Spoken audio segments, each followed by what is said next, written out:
रहस्यमयी गर्भ।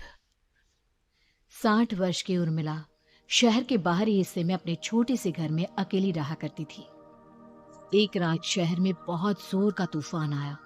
जोर जोर से हवाएं और आंधी तूफान के साथ तेज बारिश होने लगी। उन आवाजों को सुनकर कोई भी घबरा जाता, लेकिन उर्मिला घर के सारे खिड़की दरवाजे बंद कर गहरी नींद में सो रही थी। रात के लगभग 12 बजे होंगे कि किसी ने उर्मिला के घर का दरवाजा खटखटाया। दरवाजे के खटखटाने की आवाज सुनकर उर्मिला की नींद खुलती है। आखिर इतनी रात को कौन आया होगा? उर्मिला जाकर दरवाजा खोलती है तो सामने लगभग 26 साल की बेहद सुंदर लड़की को खड़ा देख हैरान रह जाती है। कौन हो बेटा? और इतनी रात को इतने भयंकर तूफान में कहां भटक रही हो? चाची, आपने मुझे पहचाना नहीं? मैं आपकी दूर की रिश्तेदार शालिनी। अरे हाँ, बचपन में तुझे देखा था। इतनी जवान हो गई है, कैसे पहचान में आती। लेकिन तू यहाँ क्या कर रही है, और वो भी ऐसी अंधेरी तूफान भरी रात में? उर्मिला की बात सुनते ही शालिनी की आंखों से आंसू बहने लगे। वो फूट फूट कर रोने लगी। ये देखकर उर्मिला को कुछ समझ में नहीं आया और उसने शालिनी का हाथ पकड़कर घर के अंदर आने के लिए कहा। जैसे ही शालिनी घर के अंदर रोशनी में आई, उर्मिला की नजर उसके पेट की तरफ गई, जिसे देखकर ये साफ पता चल रहा था कि वो प्रेग्नेंट है। अरे, तू तो पेट से है। ऐसी हालत में इतने भयंकर तूफान में आधी रात को बाहर भटक रही है। आखिर बात क्या है बेटा? मुझे सब कुछ साफ साफ बता। क्या बताऊं चाची, ये सब जिसकी वजह से हुआ है उसके बारे में बताने में भी मुझे शर्म आती है। मैंने घर वालों की मर्जी के खिलाफ जाकर एक लड़के से शादी कर ली थी, पर वो शादी के 1 महीने बाद ही मुझे छोड़कर चला गया। छोड़कर चला गया का क्या मतलब? क्या उसके साथ कोई हादसा हो गया? नहीं, उसे कोई दूसरी लड़की पसंद आ गई और मेरी प्रेगनेंसी की खबर सुनते ही उसने मुझे बेसहारा छोड़ दिया। उसके बाद मैं अपने घर गई, लेकिन माँ पापा ने मुझे घर में कदम तक नहीं रखने दिया। तभी मुझे आपकी याद आई। कोई बात नहीं, तुमने यहाँ आकर अच्छा ही किया। एक काम करो, तुम आराम करो। वैसे भी ऐसी हालत में इतना घूमना फिरना और इस तरह आधी रात को बाहर भटकना ठीक नहीं होता। प्रेग्नेंट औरत को आधी रात को घर से बाहर नहीं निकलना चाहिए। बुरी आत्माएं उस पर अपना असर दिखा सकती है। और इतना कहकर उर्मिला ने शालिनी को एक दूसरे कमरे में जाकर आराम करने के लिए कहा। लेकिन जैसे ही शालिनी अपने कमरे में जाने लगी, अचानक से उर्मिला ने उसे रोक लिया। एक बात बताओ बेटा, तुम्हारा कौन सा महीना चल रहा है? पेट देखकर तो लगता है कि लगभग 6 महीने पूरे हो गए होंगे। उर्मिला की बात सुनकर शालिनी के होठों पर मुस्कुराहट आ गई। चाची जी, अभी सिर्फ 1 ही महीना हुआ है। शालिनी की बात सुन उर्मिला दंग रह गई। उसे समझ में नहीं आ रहा था कि प्रेगनेंसी के पहले ही महीने में शालिनी की हालत ऐसी क्यों थी। लेकिन फिर उसने बात को नजरअंदाज कर शालिनी को आराम करने के लिए कहा और खुद भी कमरे में जाकर सो गई। अभी कुछ ही घंटे बीते थे कि अचानक से एक बच्चे के बड़े ही अजीबोगरीब बेढंगे तरीके से रोने की आवाजें उर्मिला के घर में गूंजने लगी। उन आवाजों को सुनकर उर्मिला की नींद फिर से खुलती है। ये अचानक बच्चे के रोने की आवाज कहां से आने लगी? उसने उठकर चारों तरफ देखा, पर वहां उसे कोई नजर नहीं आया। उर्मिला घबराते हुए शालिनी के कमरे में गई तो वहां उसे कमरे की दीवार पर एक बेहद खौफनाक साया नजर आया, जिसे देखकर उर्मिला बुरी तरह से घबरा गई। आखिर ये सब क्या हो रहा है? शालिनी उठो! उसने जोर जोर से आवाज देकर शालिनी को जगाने की कोशिश की, लेकिन ऐसा लग रहा था जैसे उसकी आवाज शालिनी तक पहुंच ही नहीं रही थी। कमरे की दीवार पर एक बहुत बड़ा और बेहद डरावने दिखने वाले इंसान का साया और एक बच्चे के अजीबोगरीब ढंग से रोने और चीखने की आवाजें अब उर्मिला को ज्यादा डराने लगी थी। उर्मिला को शालिनी की चिंता सताने लगी और उसने पूरी ताकत के साथ चीखकर शालिनी को आवाज लगाई, शालिनी! तभी अचानक सब कुछ एकदम पहले जैसा हो जाता है और उर्मिला की आवाज सुनकर शालिनी की नींद खुलती है। क्या हुआ चाची? आप इतनी तेज क्यों चिल्ला रही हैं? अब ठीक तो है ना? अभी मैंने तुम्हारे कमरे में कुछ अजीब सा देखा। तुम ठीक हो ना शालिनी? मुझे यहाँ एक बच्चे के रोने की आवाजें आ रही थी। लगता है आपको मेरी कुछ ज्यादा ही चिंता हो गई है। आपने मेरी प्रेगनेंसी के बारे में कुछ ज्यादा ही सोच लिया होगा। मैं एकदम ठीक हूँ, आप आराम से सो जाइए। इतना कहकर शालिनी ने उर्मिला को फिर से अपने कमरे में जाने के लिए कहा और खुद भी जाकर सो गई। पर अब उर्मिला की आंखों से नींद गायब हो चुकी थी। अगली सुबह जब शालिनी उठी तो वो सीधा उर्मिला के पास आई। गुड मॉर्निंग चाची। तभी अचानक उर्मिला की नजर शालिनी के पेट पर पड़ती है, जिस पर नीले रंग से एक अजीब सी आकृति नजर आ रही थी। शालिनी, ये तुम्हारे पेट को क्या हुआ? मैंने इतनी औरतों को देखा है, ऐसा तो किसी के साथ नहीं होता। शालिनी ने जैसे ही अपने पेट की तरफ देखा तो उसे वहां कुछ भी नजर नहीं आया। चाची कुछ भी तो नहीं है, सब कुछ एकदम नॉर्मल है। आपको क्या अजीब लग रहा है? इससे पहले कि उर्मिला उसके सवाल का कोई जवाब देती, अचानक से शालिनी के पेट में जोर जोर से दर्द होने लगा। वो बुरी तरह दर्द से तड़पने लगी। चाची, चाची। ये सब देखकर उर्मिला बहुत घबरा गई। उसने धीरे धीरे शालिनी के पेट को सहलाना शुरू किया, लेकिन शालिनी का दर्द कम नहीं हुआ। उर्मिला जाकर रसोई से पानी का गिलास लेकर आई और शालिनी को पानी पिलाने की कोशिश करने लगी। ले बेटा, पानी पी ले, तुझे आराम मिलेगा। ले ले। नहीं चाची, मुझे बहुत तेज दर्द हो रहा है। अरे थोड़ा पी ले बेटा। जैसे ही उर्मिला ने शालिनी को पानी पिलाया, उसने देखा कि गिलास में बचा पानी का रंग नीला पड़ गया और शालिनी की आंखें अजीब हो गई। उसके पेट पर बच्चे का एक डरावना चेहरा नजर आने लगा। ये सब देखकर उर्मिला की डर से हालत खराब होने लगी, पर तभी शालिनी का दर्द ठीक हो गया। बेटी, अभी तुम्हारा दर्द ठीक है तो ऐसा करो, तुम थोड़ी देर आराम कर लो।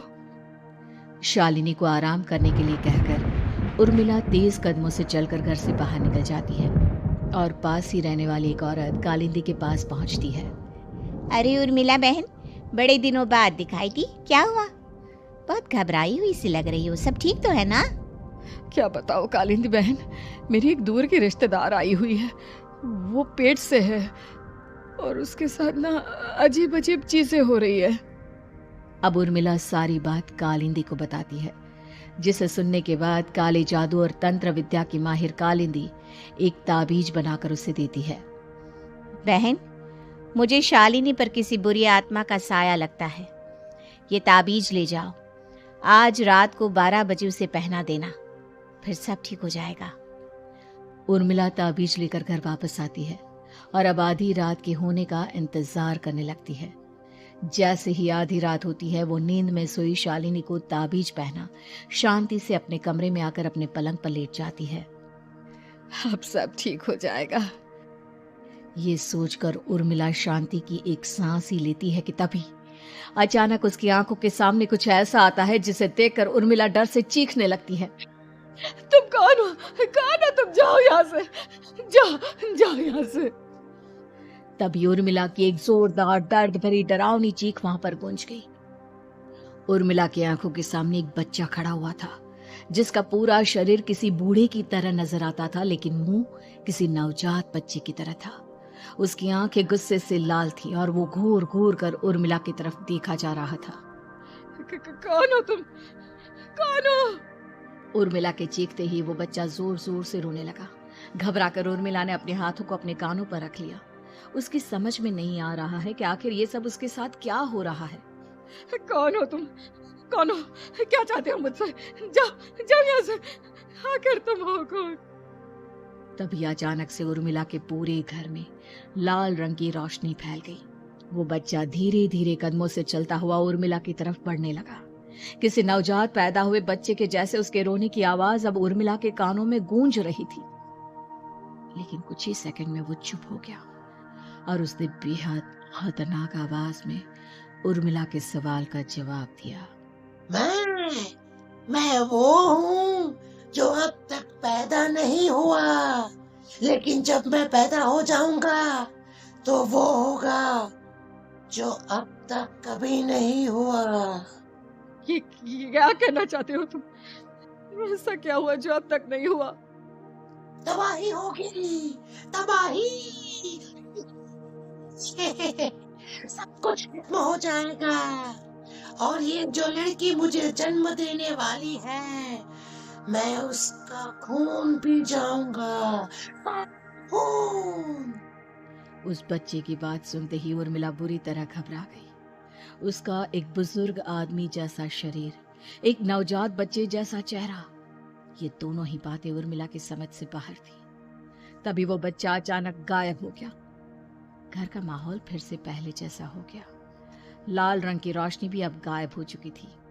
उर्मिला दौड़कर शालिनी के कमरे में पहुंची, जहां वो गहरी नींद में सोई हुई थी, पर उसके गले का ताबीज गायब हो चुका था।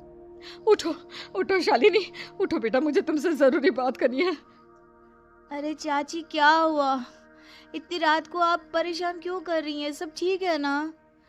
अभी जब तुम सो रही थी ना, तो मैंने तुम्हारे गले में एक ताबीज पहनाया था। कहाँ गया बेटा, बताओ मुझे। शालिनी ने चारों तरफ अपनी नजरें घुमाकर देखा, लेकिन वहां पर कोई ताबीज नहीं था। वह हैरानी से उर्मिला के चेहरे की तरफ देखने लगी।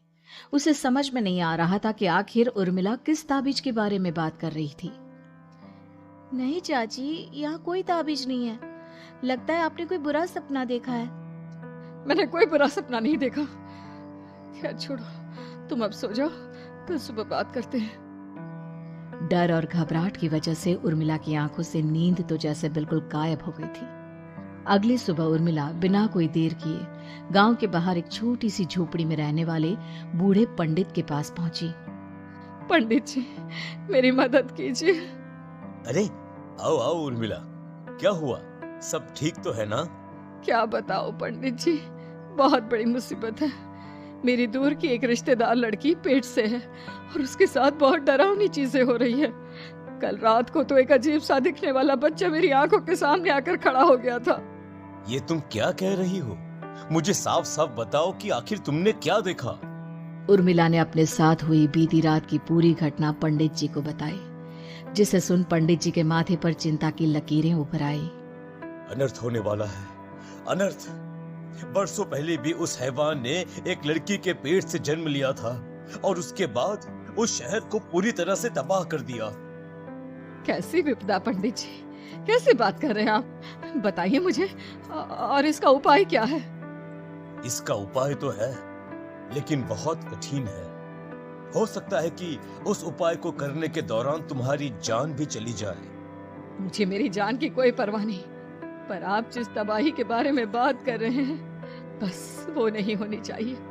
लाखों लोगों की जान बचाने के लिए मैं कुछ भी करूंगी। तो ठीक है, मेरी बात ध्यान से सुनो। बरसों पहले एक भयानक तांत्रिक ने अपनी तंत्र क्रिया के जरिए एक मासूम लड़की के साथ रिश्ता बनाकर उसके पेट से जन्म लिया था।